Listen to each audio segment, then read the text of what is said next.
How you? Oh, doing okay. You about over your stuff? I'm over that. It's everything else now. It's old age that's bothering me. Tell me about it. We have good days and then we have bad days. And a bad day follows a good one. Well, I know you've been there. I had work to get done that I couldn't do at my leisure. It needed to be done before the rains came, and so my body's telling me this morning. I used a fence post driver. Oh, Yeah. That thing weighs almost as much as me, I think. Not really. well, if you used it yesterday, Tuesday you're gonna know it. Yeah. Well, if I do something today, tomorrow's okay. Day after, my body is slower than it used to be. Good morning. Good morning. Much better.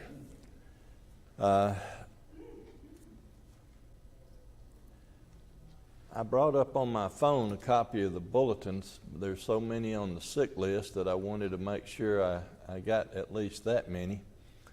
We need to remember Sister Henderson. Her mother is in Jackson Hospital.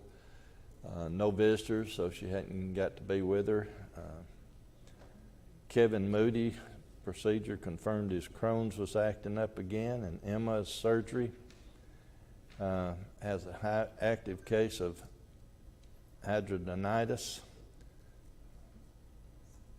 Basically, that is inflammation of sweat glands, if I'm correct. Is that right, Miss Barbara? Huh? Abnormal, okay. And Sister Dot's home from the hospital. Myra still has ongoing heart issues and Addison hip issues. Gail Thorne and Wayne Thorne, which are friends of the Days, are in Prattville Hospital dealing with the effects of COVID. And we need to continue to remember the Stringer family. Sister June had passed away and had the funeral. Also, we need to keep in our prayers Brother Terry, as he has his ongoing issues. Brother Weldon. There's just a whole mess of folks that we need to keep in our prayers.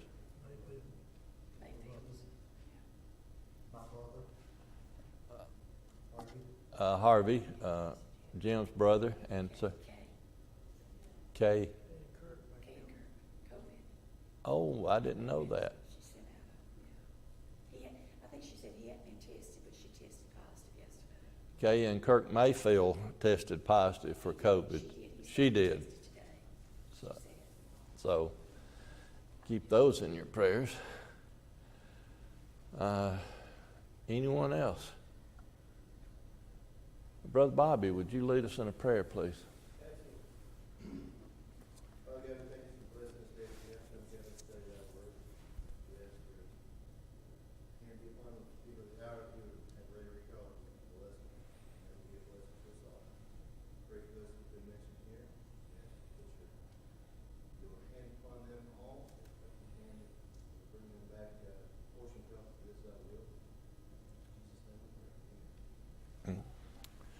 Do you know if the Mayfields, if she's got a mild case back?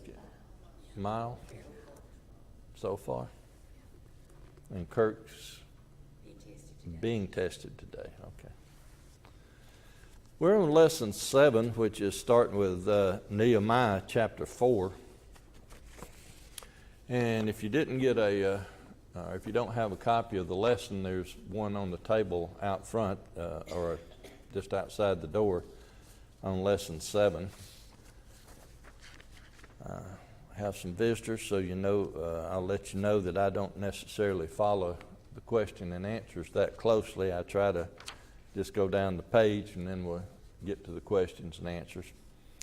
But the introduction on the lesson says, in this section of Nehemiah, we see that opposition again arises against the work on the wall And this time, however, because Nehemiah was working with the blessings of the king, the work continued without interruption.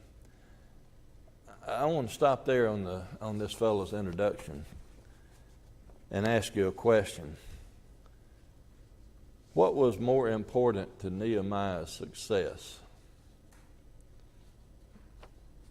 The blessings of the king or something else? God was in his favor.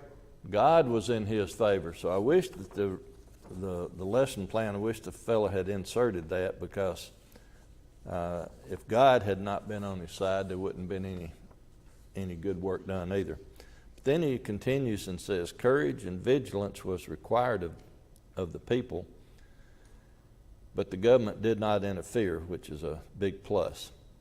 Modern day Christians can be sure that God's work will meet with resistance on a regular basis that must be met with courageous faith, operating in compliance with the laws of the land. That has never been a more true statement than what we're going through over the past year or so. Because with the COVID that's going on, you basically have a camp way over here on this end and a camp way over here on this end, and everybody in between is trying to decide which camp is right and which camp is wrong. Yes, sir. I know he talks about this last sentence later on in one of the questions. Right. I don't necessarily, I would agree with him either on this point, as far as much as possible, we live within compliance of the laws, but regardless of them, we still do what we're supposed to do. Acts 4:5. That is true, and fortunately in the United States we haven't been really hit with some real hard issues like other countries. We don't fear for our life if we come to church and things like that. But just back on this COVID thing for just a minute. I personally am not in one camp or the other. I try to read and digest everything, and I try to figure out, because there's shades of truth over here, shades of truth over here, but the more I read on it, the more confused I get, because most of the people can't even agree with themselves. Within a day or two, they're changing their position or changing their mind. The one thing that I do really dislike, and this goes for both camps, if you don't agree with their opinion, they trash talk you. Your opinion is no good. If you don't agree with me, and we're going to find that this is happening here in Nehemiah too as we get a little bit farther along. But that's just food for thought as we go through here. Questions, comments? Because if anybody can come up with a good, succinct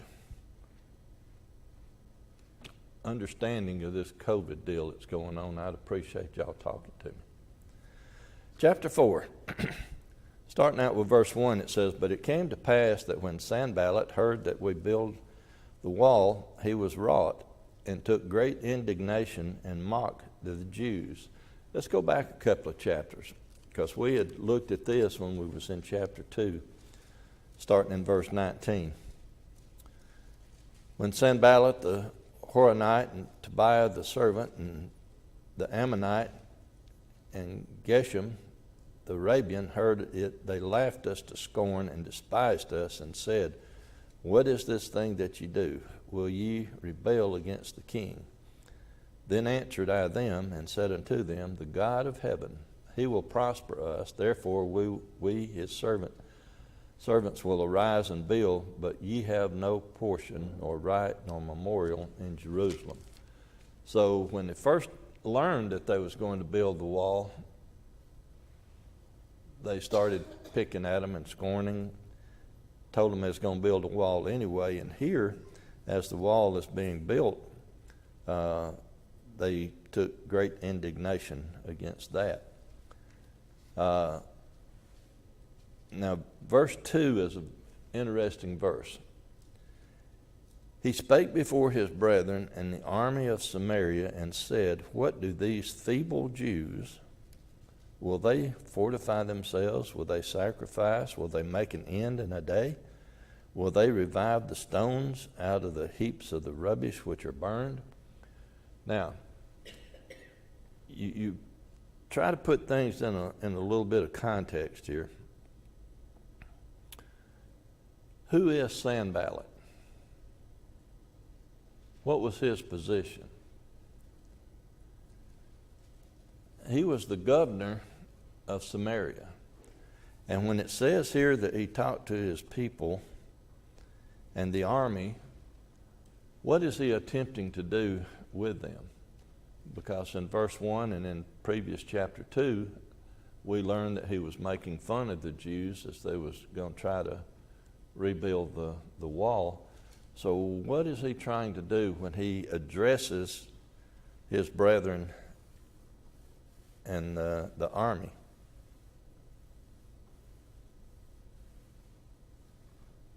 He's trying to intimidate them, not by force, but by slander.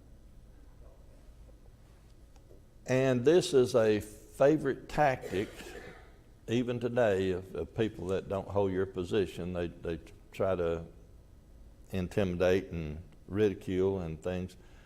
But with him being the governor and that being the army, he was just trying to set it up so that they would be on his side and be ready to go fight against those that were trying to build the wall. So he was trying to, in essence, I guess, rally his troops around him to give him some support.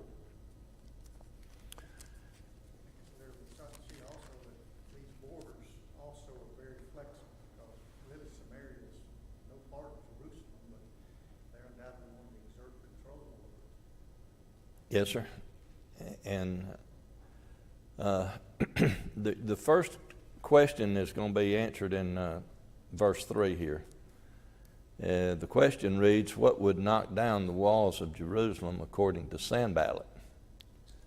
And verse 3 is, Now Tobiah the Ammonite was by him, and he said, Even that which they build, if a fox go up, he shall even break down their stone walls. So what is he trying to say? Think about it for just a second. How much force does a little old fox exert when he's walking around? Not a whole bunch. So he's trying to convince them that the Jews doing their work, they're going to do inferior work, and that the wall will crumble. The wall is not even going to be any good. It's just going to be more for show than anything else. And verse 4 and 5 says, this is, I suppose you could call it a prayer by Sanballat, but I want you to look at it for just a second. It says, Hear, O our God, for we are despised, and turn their reproach upon their own head, and give them for a prey in the land of captivity. And cover not their iniquity, and let not their sin be blotted out from before thee, for they have provoked thee to anger before the builders. Is that the kind of prayer we're supposed to pray for even people that we don't like, our enemies? What does Matthew tell us? Matthew chapter 5, verse 44. Love your enemy. And what about the next chapter 6 and verse 12? Same thing. We're to... Okay.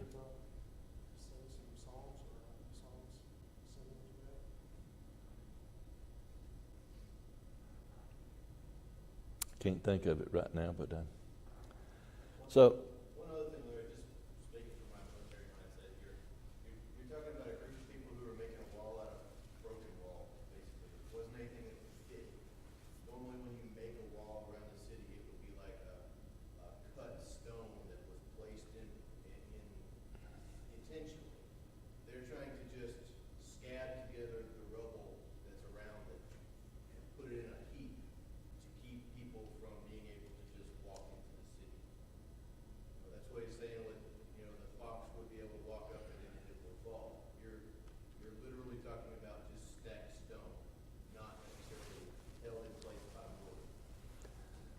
I think I'm going to disagree with you just a little bit, and I'll tell you why in a second. You had your hand going up? I think, Larry, when you look at verse 4, turn their reproach upon their own hand. God has a principle of you reap what you sow. So in a sense, they're really not saying anything would normally happen, because God's always protected them from the enemy, such as the Amalekites, all the way back to Genesis and others. So it's not that they're not concerned about them, but they have work to do. They can't accomplish it as long as these people keep interfering. Right. Back to Bobby. The reason I'm going to disagree with you slightly is as we go along and we get deeper into the chapter, we find out where they're needing to clear rubble away to build, but they've been working so long that they're worn out. So the way I have looked at this is when they went back to rebuild the wall, it was absolutely destroyed. There was nothing. It was total rubble. So you got to clear rubble to build. And then as we go along, we find out that they have built and completed the wall, and it's very strong and sturdy, and the only thing left was the gates, I think, by the time we get to the end of where we're going. So I believe it's a work in progress, and this would be one of those half-truths that he's trying to point out.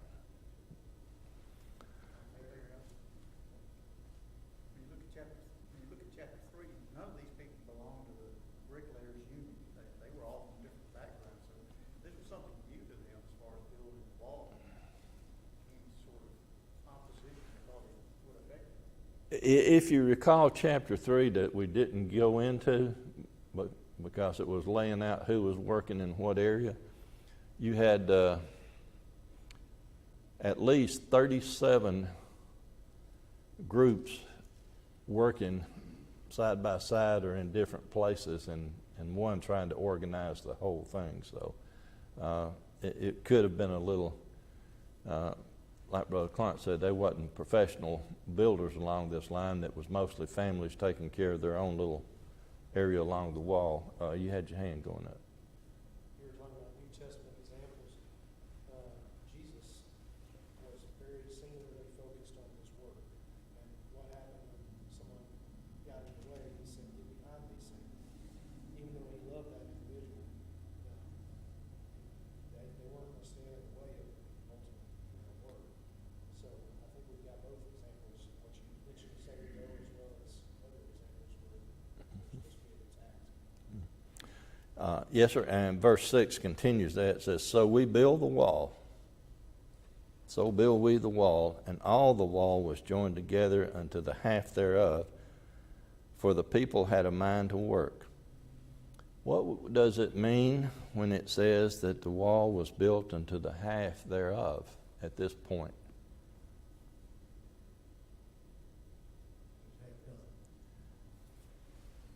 They had half of it. They'd got it up to a certain point, about half as high as it was needed to be. And then the people had a mind to work. There's something in this verse that picks at the back of my brain, because my son occasionally will talk to us about things going on at his workplace. And he will say to Andrea and I, "Why did you have to instill in me such good work ethic?" What is he trying to tell us? That those around are there for the paycheck, but not the job to be done. I know personally when I was in positions to hire and fire people, it was amazing how many people come looking for a job. I have not heard one come looking for work. And I also found out that in that position, that even somebody that you think puts on a good face when you talk to them and interview them and even get some good reports from their previous employers, they're not interested in the work. There is no pride of workmanship. They're just there for the paycheck. But this group of people here, why did they have a mind to work? They had a goal in mind, but they also had a terrific leader. The leader, Nehemiah, right up front told them that the king was on their side and God was on their side.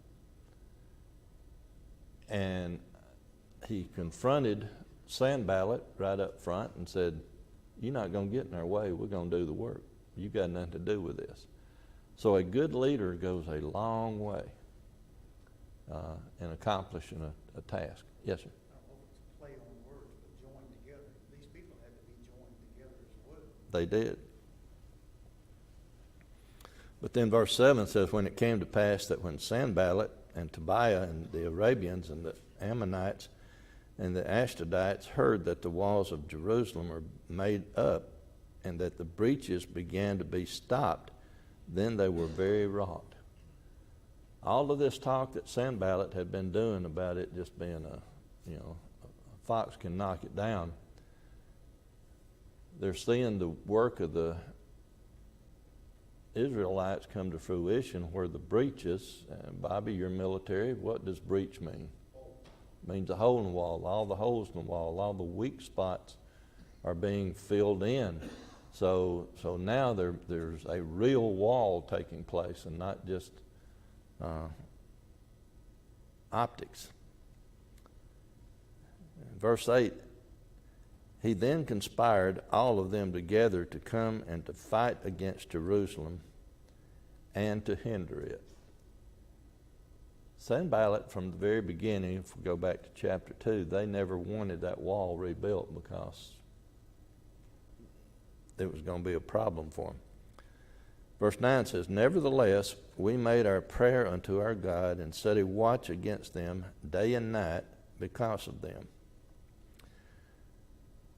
I find it interesting that it took until World War II for there actually to be a unit in the military service that was, their name was the Fighting Seabees. They came into existence to build things, but they were also fighters. They could take care of themselves. And all along the way, people did that to a degree. And even back then, here it says that we set a watch against them day and night. They were going to watch the enemy. They were going to make sure that they could continue the work. One thing in their favor was the wall was half-built, so they did have defense. The wall was already half built, didn't have gates in yet, but they had a good starting point. And then verse 10 says, "Judah said, the strength of the bearers of burdens is decayed, and there is much rubbish, so that we are not able to build the wall." This is the verse I was referring to, Bobby, where they were, by them doing things, working so hard, they now needed to clear out some rubbish to get back to their job. "And our adversaries said, They shall not know, neither see, till we come in the midst among them and slay them and cause the work to cease." Your second question is answered in verse 12. "And it came to pass that when the Jews which dwelt by them, they said unto us 10 times, From all places whence ye shall return unto us, they will be unto you." So who came to help them was the ones that surrounded them. "Therefore said I in the lower places behind the wall and on the higher places, I even set the people after their families with their swords, their spears, and their bows." Why would you, back to a military view of this, which is, it said that they set people in the low places behind the wall and on the high places. From a military standpoint, where is the best place to fight the enemy? Who always wants the high ground? If you have the high ground, you have the advantage, right? That means that the low places are the weak areas, right? So he not only put people on the high places to be on offense, he put them in the low places to defend the weak spots. So I call that a good military strategy. Bobby, I'm picking on you a lot, but do you, if you're at home and you think there's trouble outside that may come in, do you leave your back door unlocked, you bolt your front door, and then you stand and watch over your front door? About the opposite, right? So, or at least that's the way I look at this section. And he set them there with their swords, their spears, and their bows. Questions, comments? I'm sorry? Also, the high places, you see the enemy coming first. That's right. Verse 14, I looked and rose up and said unto the nobles, the rulers, and the rest of the people, be not ye afraid of them. Remember the Lord, which is great and terrible, and fight for your brethren, your sons and your daughters, your wives and your houses. Here he is just reminding them that God is on their side and that they are not to fear. There's one of my favorite movies of all time, Sergeant York. Don't know if any of you have ever seen the movie or not. But little Gracie is afraid, or says she is afraid, when he is off in France, off to war. And his mother tells Gracie not to be afraid, that God's with him. Isn't that the way we all should feel, no matter what our circumstance? Even if we are in a, if you want to phrase it this way, if we're in a real pickle, a real jam, if something really bad going on and we're in great danger, if we are Christians, should we fear? What is our goal as a Christian? Live a long life on this earth? Or live an eternity in heaven? Sorry? So, yes, sir. We were talking about tactics a minute ago. Mm-hmm. So if you're looking at this a little bit deeper, you've got a fighting force that is untrained. Correct. So he did a few things here. He put the people on the lower part with spears and swords because you don't want to, and those are not ranged weapons, and they're not going to the fight. They're going to wait till it comes to them. So those people are still valuable in that fight.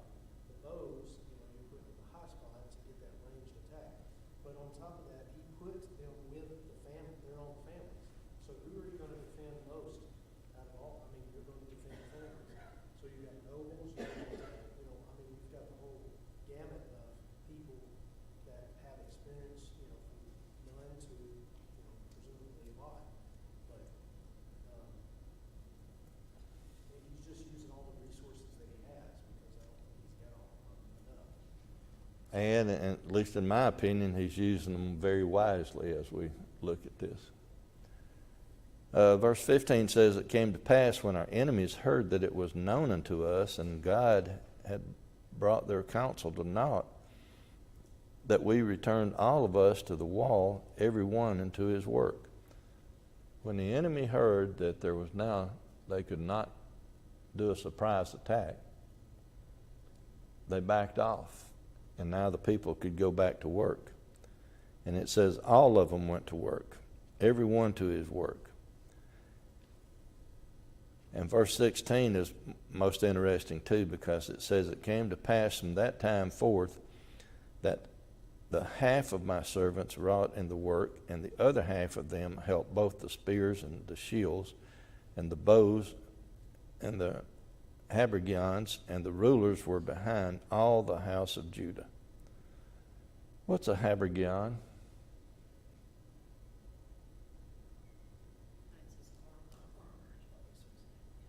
It's a type of chainmail or a type of armor. So the importance of that is that he now,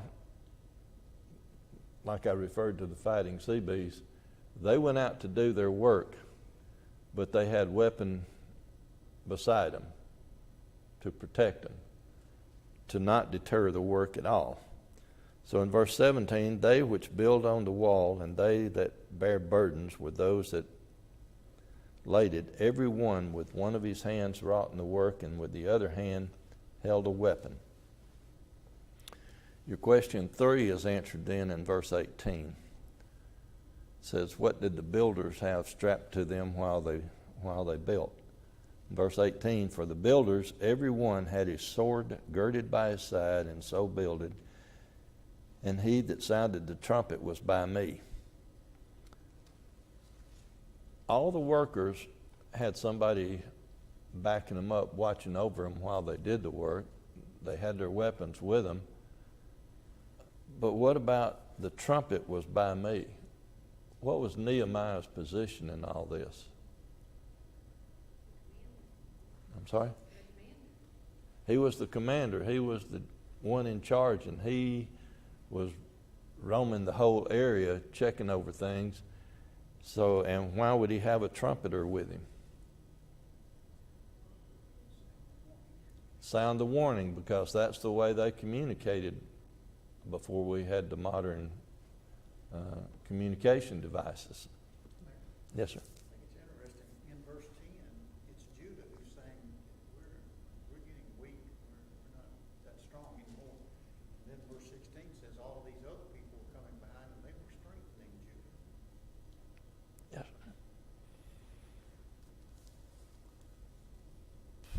And verse 19, and I said unto the nobles, the rulers, and the rest of the people, the work is great and large, and we are separated upon the wall, one far from another.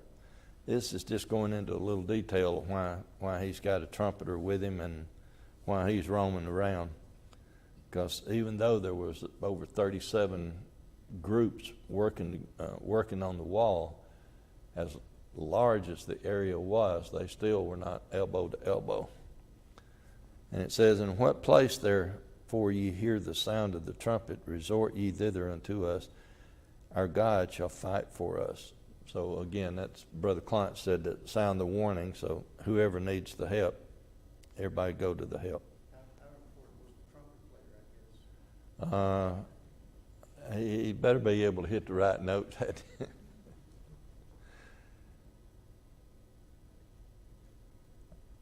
I recall something similar when I was growing up, and you can tell by looking at me that we didn't have telephones in all the houses when I was growing up. Some didn't even have electricity. But if you heard a bell ringing at a certain location, like the church bell, some of the churches had bells, and other areas around the community had bells, and if they rang not at a specified time, if you heard a bell ringing in the middle of the night, what did you do? Y'all got up and went to the bell to see what was going on, and generally it was a call for help. Somebody's barn was on fire or something else, where the people had to rally together to take care of the situation. They couldn't call 911. And it says, so we labored in the work, and half of them held the spear from the rising of the morning till the stars appeared. Likewise at the same time said I unto the people, let every one with his servant lodge within Jerusalem, that in the night they may be a guard to us and labor on the day. As it's been pointed out, the wall was half constructed at this point. There were no gates, but there were fewer places that people could enter, and everybody was to be inside the compound for safety versus going back to their home outside the compound and being scattered around. So neither I, nor my brethren, nor my servants, nor the men of the guard which followed me, none of us put off our clothes, saving that every one put them off for washing. Bobby, I'm sure you've been there. I know I have. David, I don't know if you have or not, but being in the military, I have been places where I had to go up to a week at a time, shaving, bathing, and drinking out of a quart canteen that you got to refill while you were doing various things. So here, the only time they let their guard down, and they still had people on watch while they were doing this, but they did take care of their other needs. Questions or comments on chapter 4? Talking about the trumpet. As far as I know, the military is still used for reveille and taps in the evening, and also like raising the Lord. Yes, sir. I hate to say it, but I think that might be something that's going to be on the way out, because even 30 years ago when I was in Korea, it was mechanical. It wasn't an individual standing out. So, and if you look at some of the military funerals today, you have mechanical instead of people. And I don't like that personally, but I can understand, well, particularly now, because the age group, we got a lot of World War II people they're dying by the droves, so they just don't have enough manpower to go out and hold the personal funerals the way they used to. But, any other questions, comments on chapter 4? As we get into chapter 5, it says, "There was a great cry of the people and their wives against their brethren the Jews, for there they were that said, We our sons and our daughters are many, therefore we take up corn for them that we may eat and live. Some also that said, We have mortgaged our lands, vineyards, and houses that we might buy corn because of the dearth. There were also that said, We have borrowed money from the king's tribute, and that upon our lands and vineyards. Yet now our flesh is as the flesh of our brethren, our children as their children, and lo, we bring into bondage our sons and our daughters to be servants.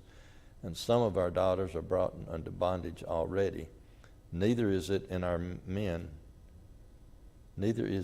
power to redeem them, for other men have our lands and our vineyards."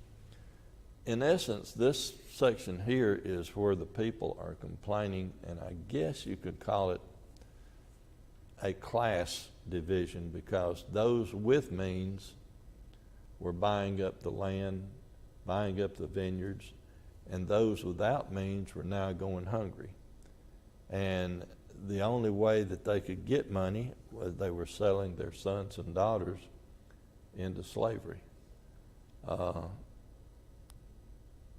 We can go back a few hundred years into Exodus and find out some similar things that went on during some hard times. And in verse 6 through 8, Nehemiah was saying that he was angry when he heard their cry, and he consulted with himself, and then he rebuked all those rulers and everything for what they had done. Verse 9 picks up with, "Also I said, It is not good that ye do. Ought ye not to walk in the fear of our God, because the reproach of the heathen are enemies. Likewise, I likewise and my brethren and my servants might exact of them money and corn. I pray you, let us leave off this usury." And then he uses the word restore in verse 11. So basically then through verse 13,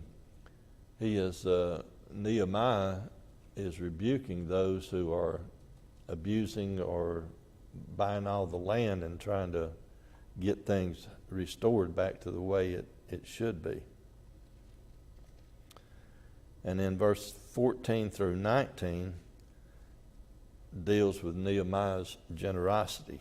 And we're running short on time, so I'm going to just sort of highlight a couple of them. It says, moreover, from the time that I was appointed to be their governor in the land of Judah, from the 20th year even unto the 32nd year of Artaxerxes the king, that is 12 years, I and my brethren have not eaten the bread of the governor. See, it was customary back in those days for the governor to have this lavish meal provided by all the people that he governed. Those that couldn't afford it would put food on his table even though they'd go hungry. And he was feeding a lot of the people, like up to 100, 150 people that would eat with him every day. And it was the people that was bearing the burden. Well, here, Nehemiah says, I and my brethren have not eaten the bread of the governor. As we go through here, we'll find out that Nehemiah had up to 150 people eating with him also. But the difference is he was footing the bill and not putting it on the burden on the people. Question 6 is answered in verse 17. Moreover, there were at my table 150 of the Jews and rulers, besides those that came into us from among the heathen that are about us. Now that which was prepared for me daily was 1 ox and 6 choice sheep. Also fowls were prepared for me, and once in 10 days store of all of the wine. Yet for all this required not I the bread of the governor, because the bondage was heavy upon the people. That just goes more explanation of what I said, that he was footing the bill for all of this. He was not taking a salary as the governor, and he was feeding all the people instead of having those that couldn't afford it feed.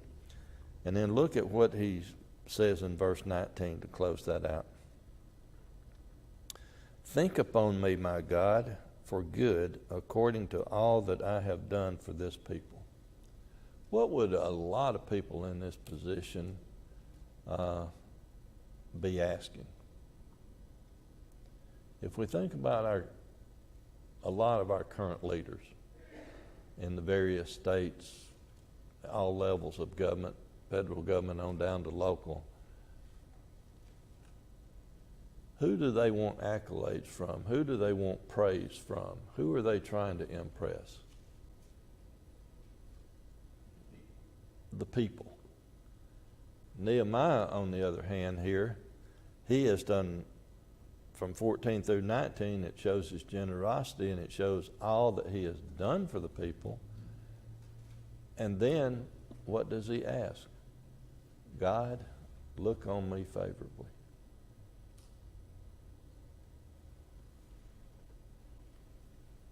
I think we all need to be doing the same thing. We need to be trying to please God, not man. Questions or comments on chapter 5?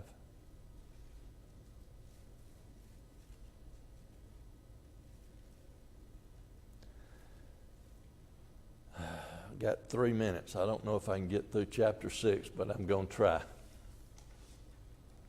Came to pass when Sanballat and Tobiah and Geshem the Arabian and the rest of our enemies heard that I had builded the wall, and that there was no breach left therein, though at that time I had not set up the doors on the gates, that Sanballat and Geshem sent unto me, saying, Come, let us meet together in one of the villages in the plain of Ono. But they thought to do me mischief. Nehemiah knows what kind of people he's dealing with, Sanballat and all, and he knows that if he's calling for them to have a meeting, it's not going to be for good purposes. And also, it's going to be, he wants it in the plain of Ono. The plain of Ono is only about 25 or 30 miles from Jerusalem. Why would he want him 25 or 30 miles away? Why would he want him to meet in that distant location? Outside the safety of the walls, outside the safety of his band of people, got him off by himself. Now, I find it interesting that one of the thought questions that was asked, it said, did Nehemiah show lack of faith or cowardice by refusing to walk into the trap set by Sanballat? Talking about this particular verse. He'd already said that, as far as anything to do with what's going on, so why bother having a meeting?